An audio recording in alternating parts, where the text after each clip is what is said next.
Hi everyone, welcome to X Talks. Today I have a Sanjay with me from Double Protocol. Today we are going to talk a lot about the NFTs. So hi Sanjay, glad to have you here. Hi, thank you for having me, Ali. I appreciate it. My pleasure. So could you introduce yourself? Sure. My name is Sanjay. I'm based in Toronto, Canada. I'm the head of partnerships at Double Protocol. We're an NFT rental protocol slash marketplace. We Mhm. focus working with any utility NFTs, and I also make content on the side as for Web3 gaming specifically now. All right, sounds good, interesting. Well, would like to learn more about the Double Protocol. So you mentioned a little bit, but how did the story of it started, or when did you join the team? Like, how is it going so far? Yeah, so I joined Double Protocol in May of last year, in May 2022. Mhm. So I've been here for like more than a year now, year and a half or so. Um, we it's going far. It's going good. It's going as good as it can. Like we proposed an standard, and projects are just adopting the standard organically. Overall, the NFT market and the gaming space is not very active. So we are in the same boat as others are. But we Mhm. are good. We have a good team. We have a really passionate people in the team, and we are always improving the product as we go. All right. Well, sounds good. Interesting. So, what differentiates Double Protocol from other NFT marketplaces or like rental services? As I know, you do have rental service, right, regarding Yeah, NFTs. yeah. So what differentiates Double Protocol's NFT rental marketplace compared to other is okay. So there's like so Mhm. many rental marketplaces, right? There's like scholarships, Yeah. rental, etc., etc. But not, I don't think any of them have proposed an ERC standard or EIP standard. So we proposed two EIP standards to Ethereum, well, ERC Mhm. 4907 and ERC 5006. They are extensions to ERC 721 and ERC 1155, respectively. And these standards are finalized by the Ethereum Foundation, and they're public goods. They're free to use. Anybody can adopt them. They don't need our permission. That's why we're growing very well organically as well. I think we have about Oh, that's a good. thousand collections on our standard, Mhm. and that's what differentiates us, right? Like other projects are basically they build on top of a project. Other rental services Mhm. they build on top of a project, but we are basically building in bottom of the project. We are taking it from the bottom, from the roots, and anybody can adopt this. Completely free to use. They don't need to work with us. They don't need to talk to us. They can just Well, adopt a standard and make it rentable. well, that sounds good. Really, sounds like a simple process to go through. Nice. Well, then, if how does the rental process work for NFTs in the Double Protocol? Yeah, so I'll tell how a project can adopt it, and then I'll tell what happens when somebody's renting or lending. So if you are Yeah. a GameFi project or a Metaverse project or whatever, you can Mhm. basically your NFTs are probably launched or deployed on ERC 721 or 5006. Now, if Yeah. they're already deployed, you don't have to, deploy another collection on our standard. We can wrap your collection in our standard, and you're basically good to go, right? It's literally like a few hours of work, and that's pretty much it. Mhm. And when it comes down to the user experience and stuff, so let's say you are the owner of an NFT and you want to lend it out to somebody, you will go on our marketplace, you will list our NFT, is gasless listing. So you list our NFT for free, and you'll set the price, you'll set the date, and you're done, right? Um, Yeah. when I want to rent an NFT, I'll go to the marketplace, I'll find the NFT. When I want to rent it, the NFT goes and gets locked up in the smart contract, which is ERC 4907 or 5006. So the person who's renting the NFT, they don't get the ownership of the NFT. Instead, a Okay. new NFT is minted in their wallet, which has an expiry function. So this new NFT, which is minted, which it will have the utility of whatever the NFT they want to rent. It will have the same utility. It'll be able to use in the game, metaverse, whatever, whatever. But let's say you rent it for 7 days. After 7 days, that new minted NFT will automatically burn, and the renter will lose access to the utilities of the NFT. This is very Oh, I good see. because they never own the actual NFT. So the Yeah. NFT itself is very safe and it stays in the smart contract locked up. So that's how the backend works a little bit. Interesting process, but that makes so much sense, to be honest. Like, they don't actually own the NFT directly, but there will be a new NFT being minted, so they own that one basically. Yeah, exactly, Right. exactly. And they can rent it out again if they want, because there's subletters and stuff. But that's like going deep into it. But again, people, when somebody wants to give somebody else their NFT for renting or like for whatever purposes, there's people Uh-huh. can be scared a little bit. Hey, what happens if this guy somehow takes my NFTs and run away with it, or maybe they find a way to hack my NFT or something? If the NFT is expensive, right? But now you don't have to worry about that because your NFT is never going to the person. It's only going to the smart contract and it's getting locked up in there. So it's very Mhm. safe. All right, makes sense. So during that process, like, do I pay something like weekly or like monthly, as Yeah. no, as if you're renting So a car or like houses? you pay upfront. So let's say you want to rent Mhm. it for 7 days, you pay the whole 7 day price. But the prices are really cheap because they want to we want to make rentable possible, and we don't set the prices. The NFT owners itself set the prices. So for example, like a Decentraland, I think floor price is 1 ETH, if I'm not wrong, maybe a little bit less than that. Mhm. But you if you want to rent it, it's like $1 a day or something. Like it's super cheap to rent it. But we are also looking into revenue share Right. models, so where you won't have to pay upfront. Instead, when you earn something, the revenue is shared from that to the rental price. So we are looking into that model as well, and I think we're building it right Oh, now. okay. So new, the developments are on the way on double protocol. Always, That's good. always, we're always developing. We're always launching on new chains. We're EVM compatible right now, so we're always trying to deploy on new chains as well. Nah, nice, nice. Thank you so much for the explanation. Well, how do you see the future of NFTs in the metaverse and GameFi space? And how does double protocol plan to adapt to these changes? Yeah. So as I mentioned earlier a little bit, so right now the NFT space is very like very risky, let's say, or very dry, especially the gaming Yeah. space as well. So you can go to OpenSea and you can buy any NFT right now, or like you can mint any NFT. The chances are Mhm.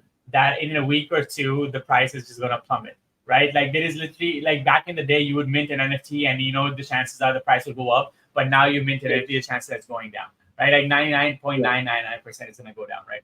So, it is. um, so I guess we just have to wait for the market to basically have faith in NFTs again, because we have faith in NFTs. NFTs is like, I mean, I'm For not sure. picking a project, but NFTs itself is a valuable asset and technology which can be utilized in many many ways, right? So I think once the industry figures out that it's more than just JPEGs and a couple of utilities, we can actually use this technology for I don't know what reason they want to use it for. I think that's when we'll have some faith back in NFTs, and with more utility, I guess there will be more demand in the NFTs.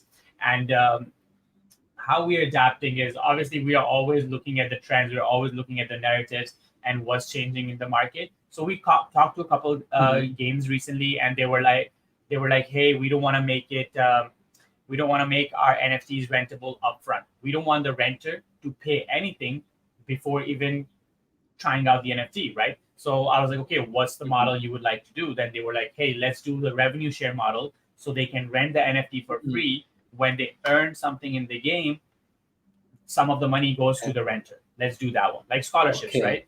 Like Axie did Mhm. and stuff like that. And we're adapting. So we're like, okay, let's do that. And now we are building a product on top of it. So we're always listening to our partners. We're always listening to these projects and seeing what they want, how they want to move forward. Because we cannot move forward alone. We need these NFT projects, these GameFi projects, to move Definitely. forward and take us with them. Because without them, we are useless. We are pointless, right? We're a marketplace. So we want to support them. We want to help them, and yeah, we're always talking to projects. We're always working around that and trying to like level up. Yeah, I agree. Definitely right mentality to have at the moment. Yeah. All right, thank you so much. So, what are the challenges when you face when it comes to building up your community? As you said, the market is quite dry right now, not as exciting as before and stuff. Yeah, I think this is an issue which every project, maybe not every, but like 99% of the projects face right now Yeah. is if you are in the NFT space or you are in in the crypto space, right? You are in here most probably for the revenue or for the money or for the assets or like financial gains, right? So Hmm. when you are in it for the financial gains, as soon as those financial gains or the chance of having any financial gains move away, you move away with it. So that's why it's very hard to build a community and keep that community, because the community is going to be there. Oh, they're doing a airdrop. I'm going to go in the community. I'm going to start being active, start doing some transactions, blah blah blah. And as Hmm. soon as the airdrop is done, bye, I move to the next There one, I go. right? Yeah. So that's what the community is right now. I feel like 99%. I'm not saying everybody, because I know there's some true builders, some real people trusting the technology and, like Hmm. just having fun in the space. But I think 99% of the community members are just like that. And they just like move from place to place. But I guess it's like our job to give them a reason to stay. And, it's our Yeah. responsibility to keep them around, right? So at Double Protocol, we are trying this new thing called Double Passport. Basically, if you have the double passport, we have about like 100 partners. So if you have a double passport, you get access to some sort of utility or use case in all these partners, right? So when somebody comes to our marketplace, maybe they came to, or sorry, our community, maybe they came for a tournament or for a $2,000 prize pool tournament or something like that. But now if they learn Hmm. about the double pass, which is free, right? We are only airdropping it to certain members right now. Now they learn about the double passport. They are like, oh, this is cool, this is something I can use for future as well, and they might stick around. So I guess again, it's our job, it's our responsibility, and this is something we are trying to do to keep the community with us, keep the community happy, provide them value, and make it worth their time. Yeah, definitely. I mean, as you mentioned, that let's say you organize an airdrop, maybe you will get many users, but how many of them will stick with the project as you develop it, right? So you should be keep giving them a reason, especially in the crypto market where we see new projects are popping up every single day. So I Yeah, agree with couldn't you on agree that. more, couldn't agree more, for sure. For sure. All right. Thank you so much for answering it. And you also mentioned you're also a content creator yourself, right? We talk about double protocol. Also, would like to. I do wonder your, backgrounds. So you create content. Yeah. So well, basically, I've been creating video Mhm. content since 2016. So I Mhm. started doing Musically. Do you know what Musically? Musically, Yeah, I Musically. Okay. I might heard of it. Yeah, I might heard of it. Okay. So you know TikTok, right? Yeah. Okay. So TikTok was actually Musically before. They had a different name, and they basically rebranded and everything, and became TikTok. So I used to do Musically in 2016, and I Mhm. was basically doing all these dance trends and stuff like that. I was a teenager, I was a kid, right? So I was doing that type of content, and then I was taking that content and putting it on YouTube, and I was blowing up. I think one of my videos had like 5 million views or something, Oh. and I gained a lot of subscribers from that. And then I grew up and I was like, okay, I don't want to do dancing content anymore. I want to switch my content. And then I went from that to Web2 gaming, so traditional gaming like Fortnite, Call of Duty, FIFA, stuff like that. Mhm. And then recently, since I've got the job with Double Protocol, I'm like, okay, listen, I'm working with so many of these Web3 games already. Might as well start building a brand around it. So now I'm working with a lot of Web3 games. You can check out my Twitter. Like, I make a lot of content for these Web3 games. I'm working for Treasure DAO. I'm working with Immutable X, and bunch of different games. So yeah, that's a little bit about my content creation side of things. Nice, interesting. Well, good luck on that. By the way, I will put your Twitter on the description. You can also say your username right Thanks. now as well. Yeah, well, my username is FlyKaisjay, FLYEKITESJAY. But yeah, you can check me out there on Twitter. All right. Well, thank you so much for all the answers. today, honestly, personally, I learned a lot about how your the double protocol works, and it was really great talking to you. Is there anything you would like to say before we finish?